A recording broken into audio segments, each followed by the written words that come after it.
ಎಲ್ಲ ಜ್ಯೋತಿಷ ಬಾಂಧವರಿಗೂ ನಮಸ್ಕಾರಗಳು. ಇವತ್ತು ವೈವಾಹಿಕ ಜೀವನದ ವೈವಾಹಿಕ ಜೀವನದಲ್ಲಿ ಯಾವ ರೀತಿ ಒಂದು ವಿವಾಹ ಮಾಡ್ಕೊಳ್ತಾರೆ ಅಂದರೆ, ಅಂತರ್ಜಾತಿ ವಿವಾಹಗಳು ಮತ್ತು ಧರ್ಮವನ್ನೇ ಬಿಟ್ಟು ಬೇರೆ ಧರ್ಮದಲ್ಲಿ ಇವರು ವಿವಾಹವಾಗೋದು ಈಗಿನ ಕಾಲದಲ್ಲಿ ನಾವು ನೋಡ್ತಾ ಇದ್ದೀವಿ. ಇದು ವಿವಾಹದ ಒಂದು ಸಬ್ಜೆಕ್ಟು ಅತ್ಯಂತ ದೊಡ್ಡ ಸಬ್ಜೆಕ್ಟ್. ಇದು ನಾವು ಎಷ್ಟು ಹೇಳಿದ್ರೂ ಇದು ಕಡಿಮೆನೇ. ಆದರೆ ನಾನು ಇವತ್ತು ಒಂದು ಅಂತರ್ಜಾತಿ ವಿವಾಹ, ಯಾವುದೋ ಒಬ್ಬರದು ಒಂದು ಒಂದು ಕ್ಯಾಸ್ಟ್ ಇರುತ್ತೆ. ಕ್ಯಾಸ್ಟ್ ಅಂದರೆ ಅವ್ರ ಜಾತಿ, ಅಲ್ಲಿ ಇನ್ನೊಂದು ಬೇರೆ ಜಾತಿಲಿ, ಇವಾಗ ಕನ್ನಡದವ್ರು ಇರ್ತಾರೆ, ತಮಿಳ್ನವರ ಮದುವೆ ಆಗೋದು, ತಮಿಳವ್ರು ಇರ್ತಾರೆ, ಕ್ರಿಶ್ಚಿಯನ್ನ ಮದುವೆ ಆಗೋದು, ಈ ರೀತಿ ಎಲ್ಲ ನಾವು ನೋಡ್ತಾ ಇದ್ದೀವಿ. ಈ ರೀತಿ ಜಾತಕದಲ್ಲಿ ನಾವು ನೋಡೋದಾದರೆ ನಾವು ಸಪ್ತಮ, ಅಷ್ಟಮ, ನವಮ ಸ್ಥಾನಗಳನ್ನು ನೋಡಬೇಕು. ಸಪ್ತಮ ಸ್ಥಾನ ವೈವಾಹಿಕ ಜೀವನ, ಅಷ್ಟಮ ಸ್ಥಾನ ಬಂದು ಅಲ್ಲಿಂದ ಸಪ್ತಮ ಸ್ಥಾನದಿಂದ ಎರಡನೇ ಮನೆ ಅದು ಆಗುತ್ತೆ, ಅದು ಆ ಕುಟುಂಬ ಆಗುತ್ತೆ. ಸಪ್ತಮ ಸ್ಥಾನಕ್ಕೆ ಅಂದರೆ ವೈವಾಹಿಕ ಜೀವನದ ಎರಡನೇ ಮನೆ ಕುಟುಂಬ ಸ್ಥಾನವಾಗುತ್ತೆ.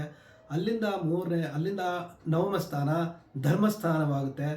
ಇದು ಸಪ್ತಮ, ಅಷ್ಟಮ, ನವಮ ಸ್ಥಾನದಲ್ಲಿ 3 ಸ್ಥಾನದಲ್ಲಿ ಒಂದೊಂದು ಪಾಪಗ್ರಹಗಳಿದ್ದು, ಅಥವಾ 2 ಸ್ಥಾನದಲ್ಲಿ ಒಂದು ಇದ್ದು ಇನ್ನೊಂದು ಸ್ಥಾನಾಧಿಪತಿ ನವಮಾಧಿಪತಿ ಏನಾದರೂ ಪೀಡಿತವಾಗಿದ್ದಲ್ಲಿ, ಪೀಡಿತ ಅಂದರೆ ಏನು, ನೀಚನಾಗೋದು, ಇಲ್ಲ ರವಿಯಿಂದ ತುಂಬ ಹಸ್ತಂಗತನಾಗೋದು, ಈ ರೀತಿ ನವಮ ಸ್ಥಾನವನ್ನು ಕೆಟ್ಟಾಗ, ನವಮ ಸ್ಥಾನನೂ ಕೆಡಬೇಕು, ಇಲ್ಲ ನವಮಾಧಿಪತಿ ಕೆಡಬೇಕು. ಈ ಎರಡನ್ನೂ ಏನಾದರೂ ಆ ರೀತಿ ಆದಾಗ ಅಂಥವರು ಧರ್ಮವನ್ನೇ ಬಿಟ್ಟು ಹೋಗ್ತಾರೆ. ಅಂದರೆ ಹಿಂದೂಗಳಿದ್ದರೆ ಬೇರೆ ಇದು ಮುಸ್ಲಿಮ್ಸು ಅಥವಾ ಒಂದು ಕ್ರಿಶ್ಚಿಯನ್ನು ಜನಾಂಗದವ್ರನ್ನ ಅವರು ವಿವಾಹವಾಗ್ತಾರೆ. ಇಲ್ಲ ಏನಾದರೂ ನವಮ ಸ್ಥಾನ ಅಷ್ಟು ಕೆಟ್ಟಿಲ್ಲ ಅಂದರೆ, ಸಪ್ತಮ ಅಷ್ಟಮ ಸ್ಥಾನಗಳು ಏನಾದರೂ ಕೆಟ್ಟಿದ್ದಲ್ಲಿ ಅವರು ಅಂತರ್ಜಾತಿ ವಿವಾಹವನ್ನು ಮಾಡಿಕೊಳ್ತಾರೆ. ಇದನ್ನು ನಾವು ಈ ಕುಂಡ್ಲಿ ಮುಖಾಂತರ ನಾವು ಇವತ್ತು ನೋಡೋಣ, ಅದನ್ನು ಯಾವ ರೀತಿ ಇದು ಫಾರ್ಮೇಷನ್ ಆಗುತ್ತೆ ಅನ್ನೋದು.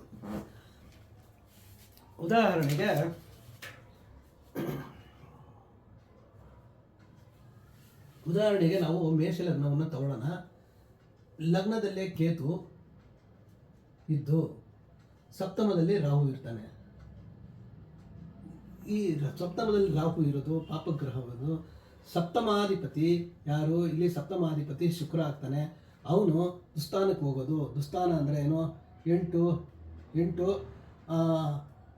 6 8 12 ಅಂದರೆ 6 ಅಂದರೆ ಇದು ಇಲ್ಲಿ ಬರುತ್ತೆ. 6 ಅಂದರೆ ಈ ಸಪ್ತಮಾಧಿಪತಿ ಶುಕ್ರ ಇಲ್ಲಿ ನೀಚನಾಗ್ತಾನೆ. ಈ ರೀತಿ ಇದ್ದಾಗ ಮತ್ತು ಸಪ್ತಮ ಸ್ಥಾನದಲ್ಲಿ ರಾಹು, ಅಷ್ಟಮದಲ್ಲಿ ರವಿ ಇದ್ದು, ಮತ್ತು ನವಮ ಸ್ಥಾನದಲ್ಲಿ ಏನಾದರೂ ಶನಿ ಇದ್ದಲ್ಲಿ, ಇಲ್ಲಿ ಷಷ್ಠ ಸ್ಥಾನದಲ್ಲಿ ಒಂದು ಶುಭ ಗ್ರಹ ಅಂದರೆ ಇಲ್ಲಿ ಸಪ್ತಮಾಧಿಪತಿ ಸಪ್ತಮ ಸ್ಥಾನದಿಂದ 12ನೇ ಮನೆಗೆ ಹೋದ.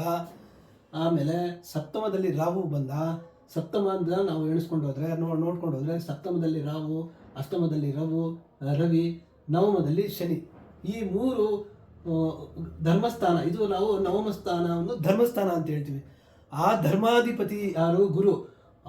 ಆತ ಏನಾದರೂ ನೀಚನಾಗಿದ್ದಲ್ಲಿ, ಗುರು ಇಲ್ಲಿ ನೀಚನಾಗ್ತಾನೆ.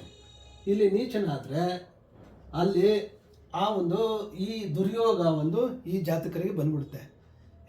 ಏನಪ್ಪ ಅಂದರೆ, ಸಪ್ತಮ ಅಷ್ಟಮ ಸ್ಥಾನಗಳು ಜಾಸ್ತಿ ಕೆಟ್ಟಾಗ ಅಂತರ್ಜಾತಿ ವಿವಾಹ, ನವಮ ಸ್ಥಾನ ಏನಾದರೂ ಕೆಟ್ಟರೆ ಅವರು ಆ ಧರ್ಮವನ್ನೇ ಬಿಟ್ಟು ಬೇರೆ ಧರ್ಮದಲ್ಲಿ ಅವರು ವಿವಾಹವಾಗುವ ಎಲ್ಲ ಸಾಧ್ಯತೆಗಳು ಇರುತ್ತೆ. ಆದ್ದರಿಂದ ಈ ಒಂದು ದುರ್ಯೋಗವನ್ನು ನಾವು ಜಾತಕದಲ್ಲಿ ನೋಡ್ಬೋದು. ಅದಕ್ಕೆ ಕೆಲವು ಪರಿಹಾರಗಳನ್ನ ಮಾಡಿದಾಗ ಒಂದು ಅಂತರ್ಜಾತಿ ವಿವಾಹ ಆಗಲಿ ಅಥವಾ ಧರ್ಮವನ್ನೇ ಬಿಟ್ಟು ವಿವಾಹ ಮಾಡ್ಕೊಳ್ಳೋದು ಇರುತ್ತಲ್ಲ, ಅಂಥವನ್ನೆಲ್ಲ ನಾವು ಕೆಲವು ಪರಿಹಾರದ ಮುಖಾಂತರ ನಾವು ಅದನ್ನು ತಡೆಗಟ್ಬೋದು. ಇದು ಯಾವತ್ತೂ ಸಪ್ತಮ ಅಷ್ಟಮ ಸ್ಥಾನಗಳು ಕೆಡಬಾರ್ದು.